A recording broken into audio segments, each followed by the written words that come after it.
Hello everybody! Are you ready for a highly praised game, known for its action, its engaging gameplay, and its great story? Well, you're gonna have to find another video for that, because instead we're gonna be playing Codename Iceman. And I do have to admit, this is my third attempt at recording this first episode. It's been a while since I've done live commentary. I finally got it set up to where I could do it.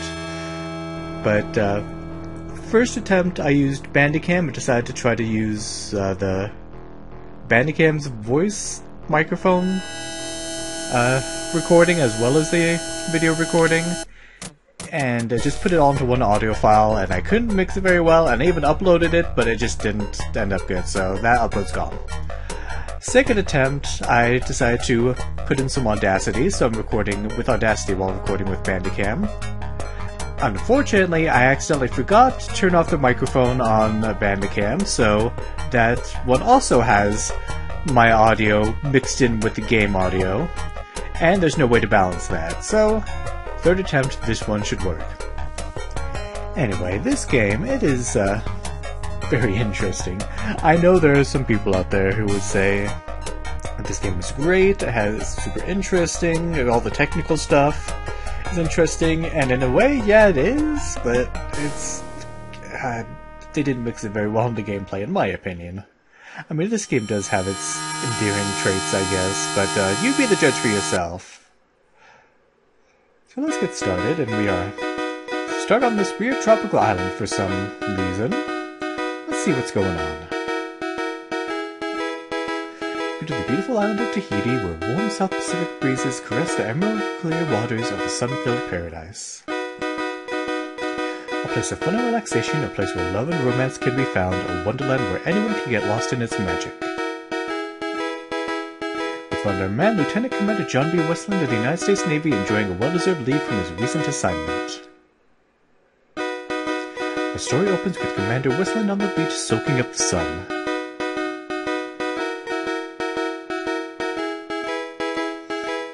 And creeping on some girl on the beach. Isn't that great? Anyway, I'm going to lower the audio on my end because that is very loud. Okay, that's better.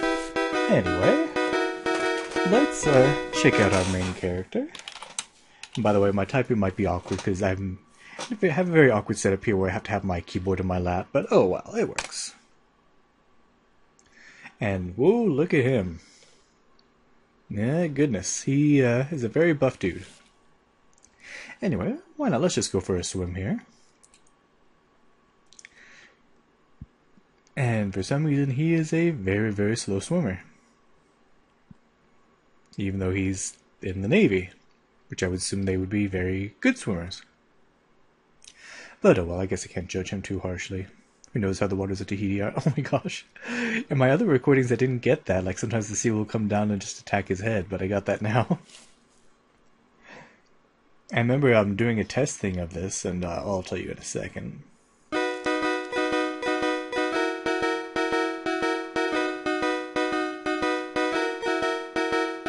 No, we went out too far. Geez, Rosella can swim better than that. Overestimated strength and can't tread water any longer. But yeah, when I was first testing this out, when I went out, like, the seagull kept attacking me like every few seconds, and it was very slow going. Anyway, let's start back from the beginning here. Oh wait, we want to look first. So, like in many early Sierra games, this is a parser base, so we type in what we want to do. These are gentle waves. Oh, and when you say look, I think it depends on where your mouse cursor is. I just noticed that.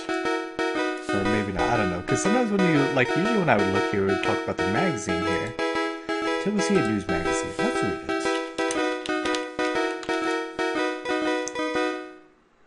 You read an article featuring the North African country Tunisia. Because the global oil shortage, this small third world country finds itself in a powerful political position. Because of Tunisia's neutral stance and her overabundance of high-grade crude, the United States and Russia find themselves in a tug-of-war as they negotiate for the oil. After reading the article, you begin to think, what a dangerous, explosive situation this could be. Ooh, I wonder if anything will come of that. Alright, yeah. Oh, whoops. Like I said, typing is super awkward right now. Alright.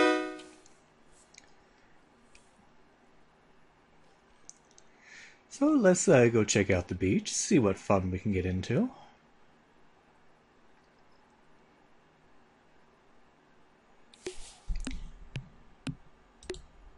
This blonde is definitely a babe. Okay. This guy is kind of like giving off creeper vibes, for real. Isn't she cute? Yeah. Dark girl's lovely, but she seems very shy. My previous recording was actually like what he called a native island girl, and it was a different portrait, but some lifeguard who doesn't even know how to swim. So this guy's supposed to be a lifeguard, we're already judging him, but you'll see why in a second. Anyway, this looks like fun. Well, jump in here, a girl beckons. Glad you joined in, she says. 2 against 1 is making me tired. I bet it would. She was holding her own, though. And this part is so weird because it goes on for forever. If you look at the score in the upper left, it keeps steadily going up. I'm not doing anything. This is just happening. And yeah, like this goes on for a while. Something will happen eventually, I promise.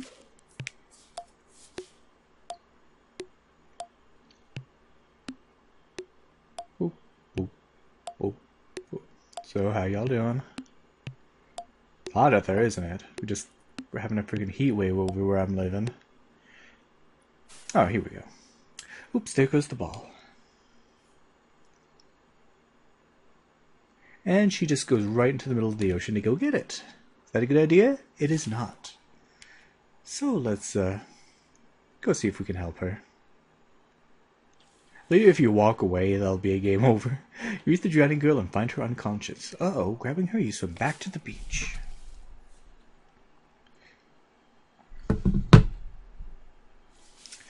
Quickly position the woman flat on her back with her head slightly below her heart.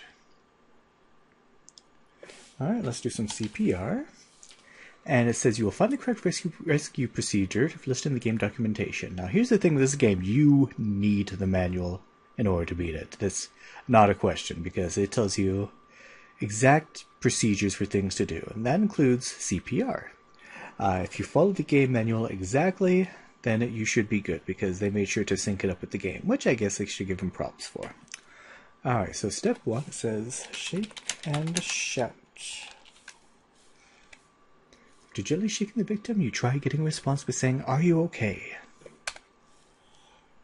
Call for help, which I feel like should have been step 1. Turning to the others, you shout, please someone go for emergency medical aid. So the man says, I'll take care of that right now. This guy's supposed to be the lifeguard. He didn't even go out and get her. He's just standing there staring at us. Establish airway. Quickly you tilt her head back and open her mouth. Sweeping the mouth open with your finger, you make sure nothing is blocking her airway. You probably got some salt water in there. And some sand. But okay, whatever. Look, listen, and feel. You place your ear close to the victim's mouth and try to listen and feel for her breath. At the same time, you look to see if the chest is moving. Let's see. Check pulse. Oh wait, no, that's not the next one. Give to breath. You pinch your nostrils closed, open your mouth wide, and take a deep breath. You make a tight seal of the victim's mouth and breathe into her mouth. Take another deep breath and breathe into her mouth again, watching her chest rise. Then you want to repeat the previous step. Look, listen, and feel. After giving the victim 2 ventilations, you look, listen, and feel again. However, you still can't get a response. Uh-oh. Check pulse. You check the carotid artery for 5 to 10 seconds trying to find a pulse. Unfortunately, you don't. Uh-oh. Begin compression. Quickly you locate the bottom of the sternum using your index finger, middle fingers, and measure up the chest to find the proper point to start the compressions. Using the heel of your hand, keeping your fingers from touching the chest, you start chest compressions at a ratio of 15 compressions to 2 breaths. You are fast, compressing the chest 1.5 to 2 minutes at a rate of 80 to 100 compressions per minute. At the same, you think to yourself, I must check your pulse in 1 minute.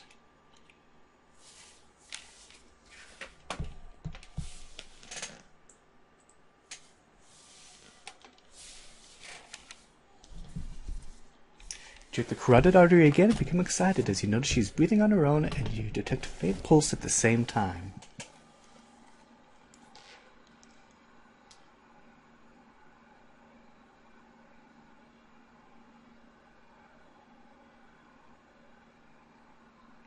You continue checking her pulse and detect that it's getting stronger and stronger.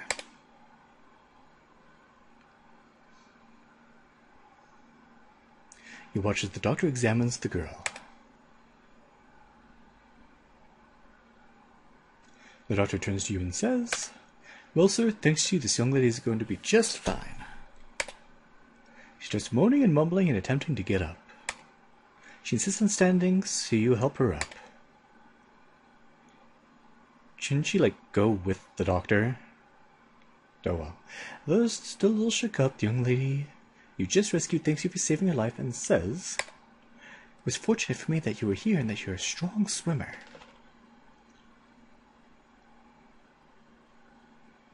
And that's that. Alrighty then. So, that does nothing to further the storyline, but it does get us some points.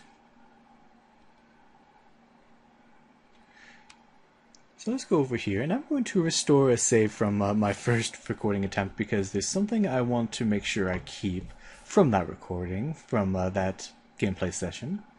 So if we restore, I'll also note that when I save and restore, luckily it's using the ScumVM save and restore instead of the in-game one. This will be very, very useful for something later on. If you played the game, you know what I'm talking about. So, and we're a bit faster because I sped it up. Let's get our shirt on. Let's go on in here.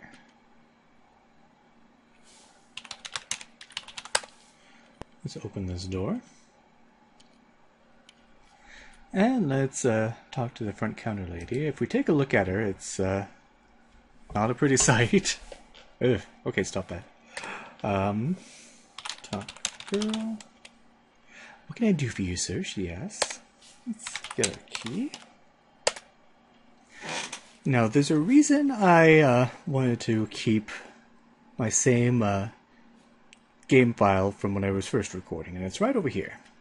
There's a sign here that has a phone number on it. Now, if you're playing along, this phone number will be random from playthrough to playthrough, so I've been told. I got myself a number that I wanted to keep here, so let's look at the sign.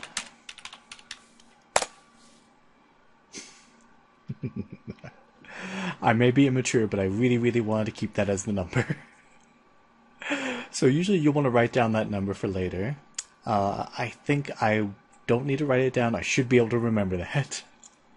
No sinky dinky. So we'll need that number for our transportation services. Anyway, there's a bar in here. And it's always a good idea to go drinking, right? No, there's not. So let's, I know I already have a save file for here. So let's take a look around. Her face slightly flushed, the young blonde lady says, "Hi, big fella, sit and join me. I'm drinking Mai Tais." Oh, sure, why not? See a young lady sitting next to you. Okay, let's order her a Mai Tai.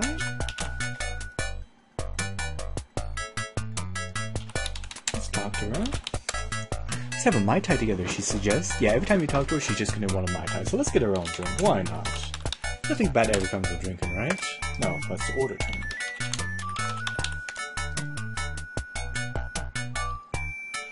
Drink. And I'll order a drink.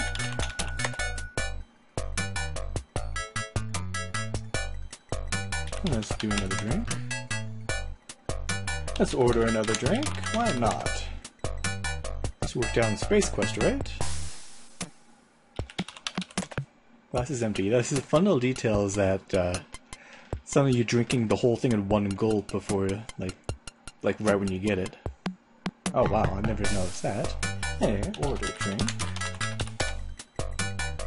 And now when you order, she just drinks automatically, and then we get this game over screen. Driving the force and sub, Johnny? Yeah. Don't drink, kids. Let's restore. And let's ignore that blonde girl. All she wants is Mai Tais. How about this one over here?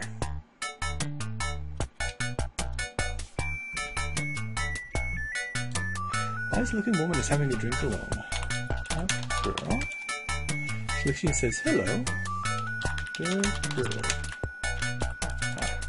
Ah. Oh. Can't do that, but let's, have a seat. My husband will be joining me in a second. Oh, hi.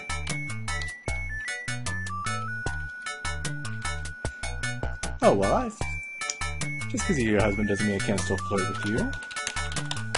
I don't think she responds with a smile. Here come the fireworks, Mac. This stud's for you.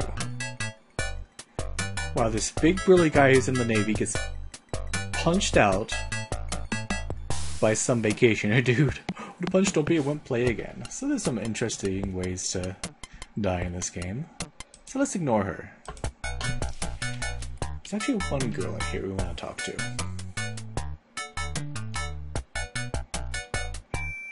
How about this one right here? Ooh.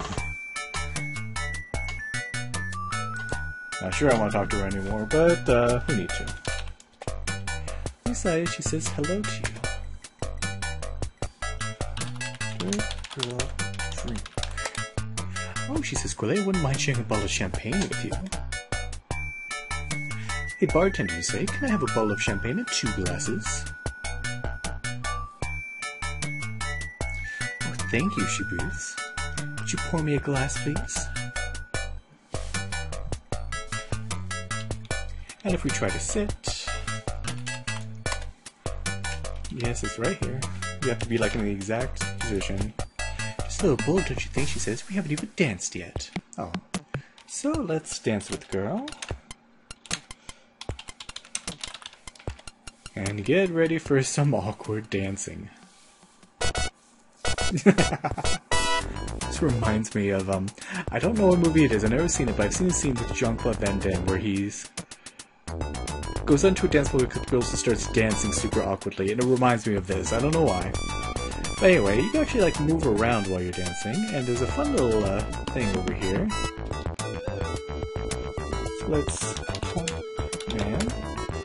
Supposed to be doing that doesn't allow him any time to talk? What does that mean? This is Chris Hoyt, programmer of King's Quest 4 and now Girls Bequest. 2 games that are much, much better than this one. Alright, and you can dance for as long as you want, but for now we're just going to stop.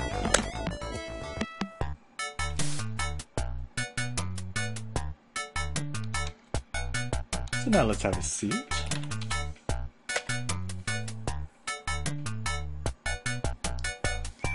And we'll just kind of sit here awkwardly. Would you like to come back to my place and relax? Yeah, you got Nintendo? Sweet, we're gonna go play Nintendo.